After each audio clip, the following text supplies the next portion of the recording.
जी, अस्सलाम वालेकुम स्टूडेंट्स, क्या हाल चाल हैं आप लोगों के। जी स्टूडेंट्स, हमने बिहेवियरल साइंसेज़ वाला जो है वो सिलेबस स्टार्ट किया हुआ है।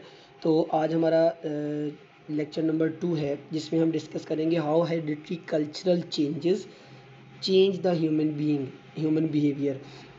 अब जैसा कि आप लोगों को पता है कि जेनेटिकली अगर हम देखें, मतलब जीन की स्टडी करें तो हमें जीन की अगर हम स्टडी करें तो उसमें हमें पता चलता है कि फ़ादर और मदर से जो क्रोमोसोम आगे ऑफ स्प्रिंग में आते हैं, उन क्रोमोसोम की वजह से जो करैक्टर्स हैं वो मदर और फादर से आगे ट्रांसफ़र होती हैं ऑफ स्प्रिंग में।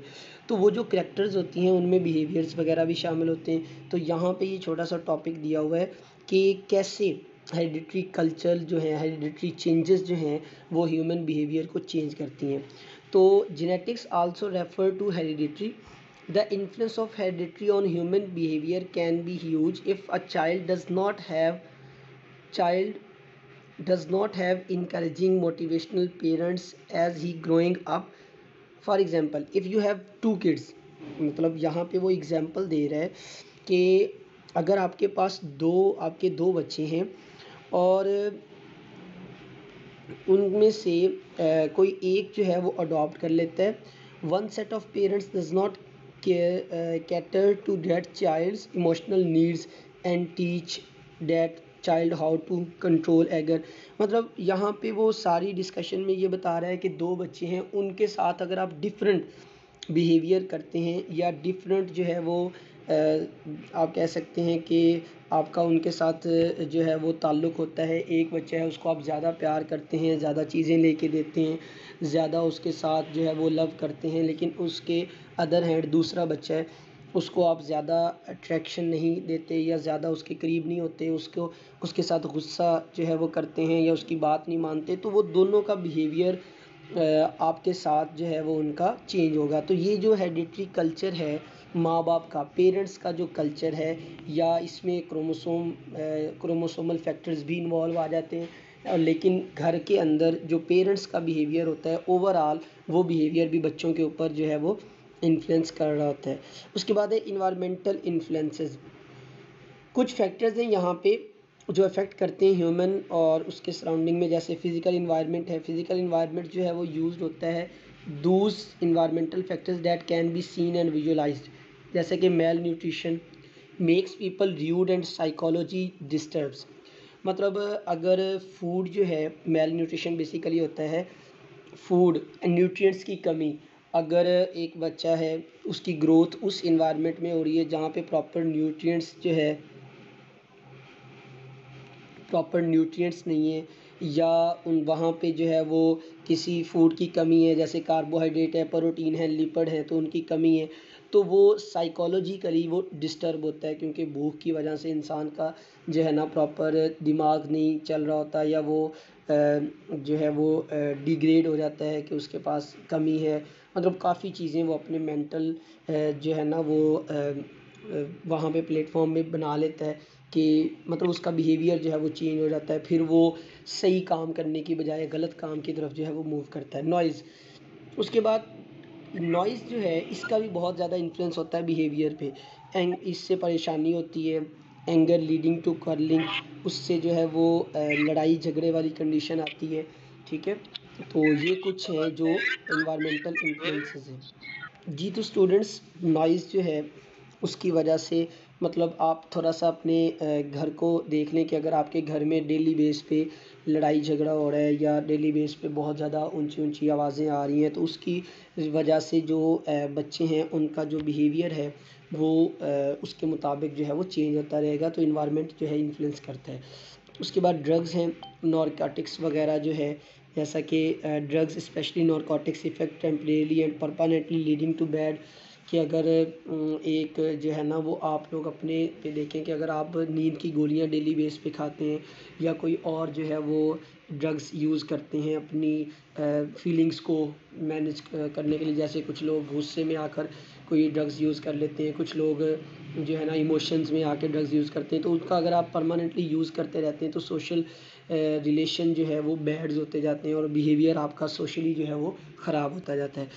उसके बाद टीवी, मतलब यहाँ पे सिंपल बताया जा रहा है कि टेलीविज़न की वजह से या जो चीज़ें आप देखते हैं, सीडी है, लैपटॉप है, मोबाइल फ़ोन है, सोशल मीडिया है, टेलीविज़न पे अगर आप कोई चीज़ें देख रहे हैं तो उसका भी इन्फ्लुएंस आपकी लाइफ पे होगा। फॉर एग्ज़ाम्पल एक पर्सन है, वो 10 दिन न्यूज़ सुनना शुरू कर दे तो 10 दिन बाद उसका बिहेवियर जो है वो ऐसे लगेगा आपको जैसे पॉलिटिकल टाइप है।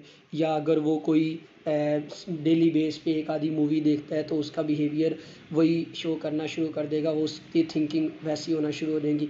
अगर कोई जो है वो 10 दिन कोई और चैनल देख लेता है, स्पोर्ट्स का चैनल देख लेता है तो फिर वो स्पोर्ट्स पे बात करने लग जाता है। तो ये बिहेवियर जो है वो चेंज होता है ड्यू टू इन्वायरमेंटल फैक्टर्स।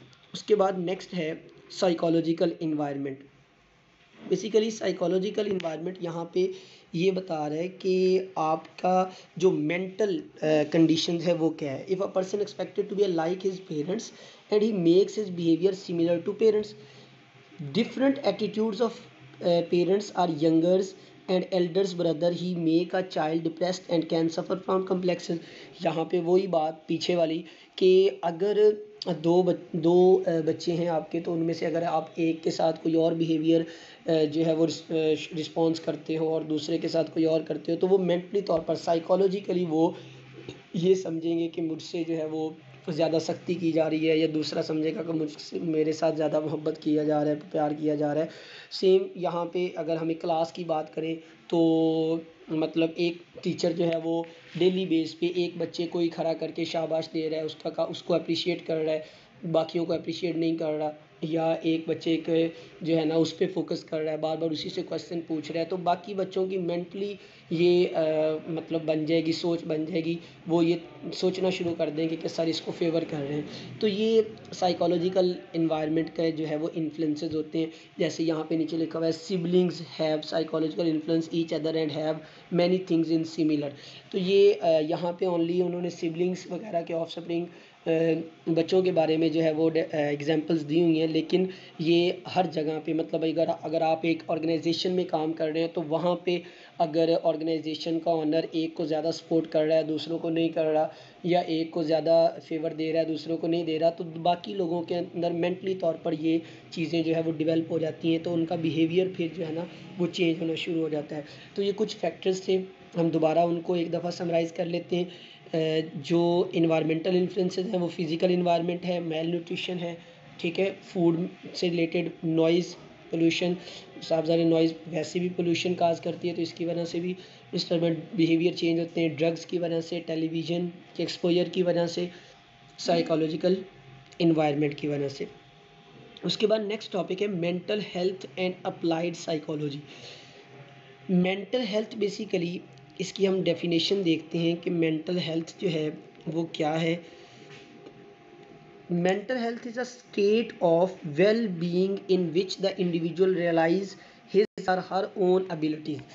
मतलब मेंटल हेल्थ ये है, आप नॉर्मल जो है वो तब होंगे जब एक इंडिविजुअल ये रियलाइज़ करता है कि उसकी एबिलिटीज़, उसके अंदर कोई एबिलिटीज़ है काम करने की, वो मतलब जो है वो फॉर एग्ज़ाम्पल आपने किसी कोर्स में एडमिशन लिया है तो आप अपने आप को मेंटली तौर पर ये कहते हो कि मैं ये कर सकता हूँ, और फिर आप उस पर मेहनत भी करते हो, ठीक है, और उसके लिए आप बेस्ट भी करते हो, तो ये मेंटल हेल्थ है। मतलब मेंटली तौर पर आप उसमें सेटिस्फेक्शन फील कर रहे हो, ठीक है। Can survive with the normal stress of life, can work productively and fruitfully, and is able to make a contribution to his and her community। mental health mean आप मेंटली तौर पर तब fit होंगे जब आप कम्युनिटी में अपना जो है वर्क करेंगे, कम्युनिटी में प्रोडक्टिवली चीज़ें करेंगे, अपने एरिए में जहाँ पे भी आप काम कर रहे हैं, जो भी आपका हल्का नेटवर्क है, वहाँ पे आप अच्छे तरीके से अपना जो भी ड्यूटी है उसको परफॉर्म करेंगे, आपकी मेंटली तौर पर आप डिस्टर्ब नहीं होंगे, उसके बाद फिज़िकली आप डिस्टर्ब नहीं होंगे, तो आप मेंटली हेल्थ में फिट हैं, ठीक है। It is definitely not easy to avoid feeling stressed, and pressure can build up in many areas of life, socially, in school, at home।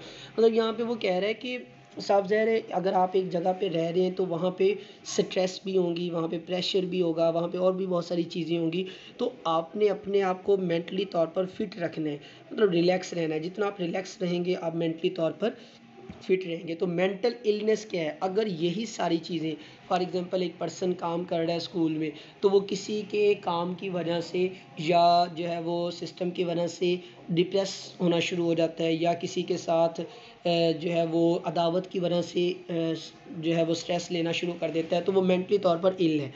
वैसे फिजिकली तो वो फिट होगा, लेकिन मेंटली तौर पर वो इल होगा। तो मेंटल इल क्या है? Occur when the brain is not working well और working in the wrong way. मतलब एक काम तो आप कर रहे हो, लेकिन वो सही तरीके से नहीं कर रहे हो, रॉन्ग वे में कर रहे हो और अच्छे तरीके से नहीं कर रहे हो, तो ये मेंटल इलनेस है। when the brain is not working properly, one or more of its function will be disturbed।